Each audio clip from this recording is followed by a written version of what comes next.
Hello dear Praveshika students, உங்களுக்கு first பேப்பரில் first கொஸ்டினுக்கான 10 mark short answers பார்த்துக்கிட்டு இருக்கோம். அதில் உங்களுக்கு நேற்று ஒரு 3 போயம் பார்த்தோம். இன்றைக்கி 4வது போயம் பார்க்கலாம். பாரத் ஜெய் பாரத் சுமித்ரானந்தன் பந்த்ஜி எழுதின ஜெய் பாரத் அப்படின்ற போயம்லேருந்து இம்பார்ட்டன்ட் கொஸ்டின் பார்க்கலாம். பேஜ் நம்பர் உங்கள் ஃபஸ்ட்டு புக்கில் 16 இருக்குது பாருங்கள். 16 ஓகே, लास्टा இருக்குது பாருங்கள். निम्नलिखित प्रश्नों के उत्तर एक या दो वाक्यों में लिखिए. 1 or 2 1 word आंसर. भारत भूमि के गौरव बाल क्या है? நம்ம பாரத நாட்டுடைய கௌரவமான விஷயம் எதுன்னு கேட்குறாங்க. பாரத் பூமிக்கே கௌரவ் பால் உஜ்ஜவல் ஹிமாலய ஜொலிக்கும் இமயமலை, அதாவது பிரகாசிக்கும் இமயமலை. நம்முடைய இமயமலை தான் நம்முடைய நாட்டின் கௌரவமான விஷயம் அப்படின்னு சொல்கிறாங்க. பாரத் பூமிக்கே கௌரவ் பால் கியா ஹே? பாரத் பூமிக்கே கௌரவ் பால் உஜ்ஜவல்னா ஜொலிக்கின்ற பிரகாசிக்கின்ற ஹிமாச்சல் இமயமலை, அதுதான் சொல்கிறாங்க ஸ்டூடெண்ட்ஸ். அடுத்த பேஜில் இருக்குது பாருங்கள். அடுத்த question second question page number 17 இருக்குது பாருங்கள். பந்த்ஜி பாரத் மாதா K Hriday hour K Roop மே கிசே மான்தே ஹே? அதாவது பாரத தாயின் இதயத்தில் ஹாரமாக தொங்குற விஷயம் எது? ஹார்னா மாலை, மாலையாக தொங்குறது எது அப்படின்னு கேட்குறாங்க. எது மாலையாக இருக்குது பாரத மாதாவுக்கு அப்படின்னு கேட்குறாங்க. பந்த்ஜி பாரத் மாதா K Hriday hour K Roop மே கங்கா ஜல் கோ மான்தேக, கங்கையை தான் சொல்கிறாரு. கங்கை நதியை நம்ம இந்த பாரத தாயின் இதயத்தில் தொங்குகின்ற ஆரமாக உருவகப்படுத்தியிருக்கிறார். எதுனா கங்கா ஜல், கங்கை நதியை சொல்கிறாரு அப்படின்னு சொல்கிறாங்க. அடுத்தது பந்த்ஜி கட்டி கே ரூப் மே கிசே மான்தே ஹே? கட்டி அப்படின்னா பாரத தாயின் இடுப்பாக எதை கூறுகிறார் அப்படின்னு கேட்குறாங்க. பந்த்ஜி கட்டி கே ரூப் மே கிசே மான்தே ஹே? பாரத தாயின் இடுப்பாக எது? இப்போ பாரத தாயின் இதயம் தூய்மையானது, கங்கை நதி இதயத்திலிருந்து கங்கை வருதுன்னு சொல்லிட்டாரு. இதயத்தை கங்கை நதியோடு ஒப்பிட்டார் மேலே.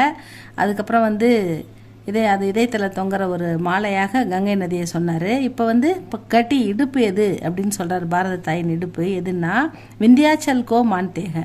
பந்த்ஜி கட்டிக்கே ரூப்மே விந்தியாச்சல்ன்றது தூய்மையான நதி.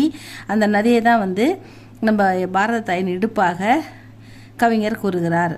பந்த்ஜி கட்டிக்கே ரூப்மே விந்தியாச்சல்கோ மான்தேக, விந்தியாச்சல்ன்றது நதியை சொல்கிறாரு, புனித நதி, அதை தான் கூறுகிறார். அடுத்தது இந்த கொஸ்டின் இம்பார்ட்டன்ட் இல்லை, இது வேணாம் விட்டுருங்க.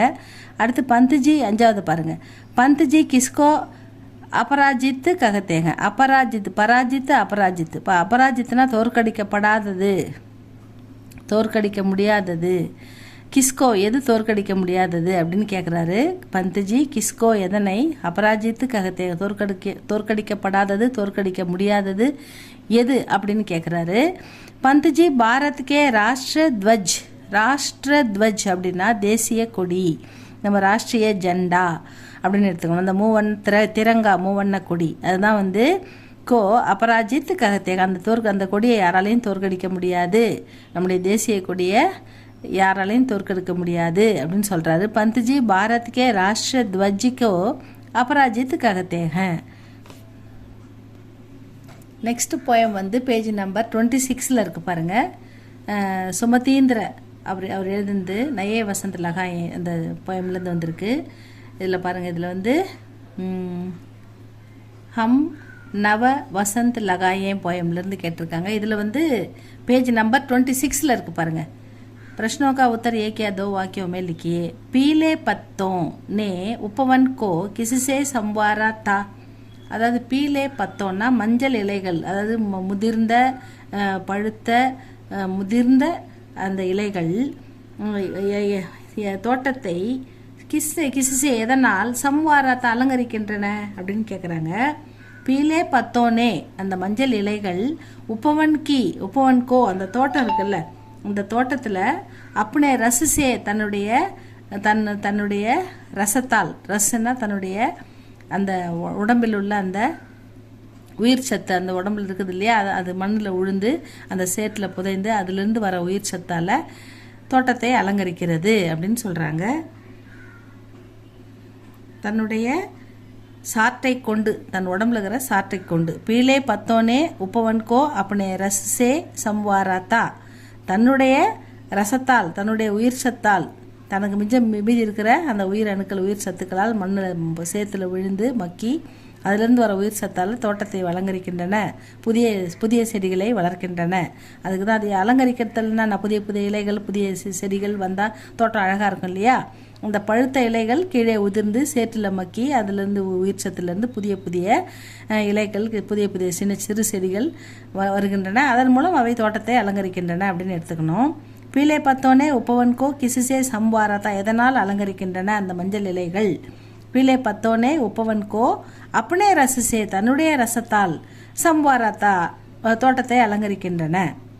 பீலே பத்தோனே அப்பனேக்கோ கைசே பாலாத்தா, தன்னை எப்படி அவை வளர்த்து கொள்பா. கைசேனா எப்படி, பாலான்னா வளர்த்து கொள்ளுதல். அவைகள் தங்களை எப்படி வளர்த்து கொள்கின்றன.